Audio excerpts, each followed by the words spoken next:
News channel AMS AP news కి స్వాగతం సుస్వాగతం. శ్రీ సత్యసాయి జిల్లా BJYM జిల్లా కార్యదర్శిగా ఎన్నికైన హిందూపురానికి చెందిన వీరశెట్టి సాయి కుమార్ భారతీయ జనతా పార్టీ యువ మోర్చా విభాగంలో గతంలో BJYM హిందూపురం పట్టణ ప్రధాన కార్యదర్శిగా, BJYM జిల్లా కోశాధికారిగా, BJYM జిల్లా కార్యదర్శిగా బాధ్యతలు నిర్వహించాను. అన్ని బాధ్యతలను సమర్థవంతంగా నిర్వహించి పార్టీ అభివృద్ధికి తన వంతు కృషి చేయడం జరిగింది.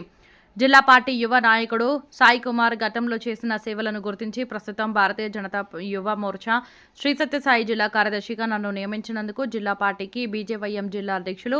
బిల్లు కుళాయి యాదవ్, ఇందుకు సహకరించిన పెద్దలు రాష్ట్ర వైద్య ఆరోగ్య శాఖ మంత్రివర్యులు శ్రీ సత్యకుమార్, బీజేపీ రాష్ట్ర ఉపాధ్యక్షులు శ్రీ గుడిసే దేవానంద్, బీజేపీ రాష్ట్ర కార్యదర్శి శ్రీ సందిరెడ్డి శ్రీనివాసులు, BJYM రాష్ట్ర అధ్యక్షులు శ్రీ సునీల్ రెడ్డి, బీజేపీ శ్రీ సత్యసాయి జిల్లా అధ్యక్షులు శ్రీ GM శేఖర్, BJYM రాష్ట్ర మాజీ అధ్యక్షులు శ్రీ మిట్టా వంశీ, బీజేపీ రాష్ట్ర నాయకులు శ్రీ మేడికుర్తి హరి మరియు ఇందుకు సహకరించిన రాష్ట్ర నాయకులకు, జిల్లా నాయకులకు, హిందూపురం అసెంబ్లీ నాయకులకు, మిత్రులకు, శ్రేయోభిలాషులకు అందరికీ పేరు పేరున ప్రత్యేక ధన్యవాదాలు తెలియజేస్తూ పార్టీ విస్తరణకు, పార్టీలో యువ శక్తిని పెంచేందుకు పార్టీ చేపట్టబోయే అన్ని కార్యక్రమాలను ప్రజల్లోకి తీసుకువెళ్తూ పార్టీ అభివృద్ధికి నా శాయశక్తులా కృషి చేస్తానని తెలియజేశారు.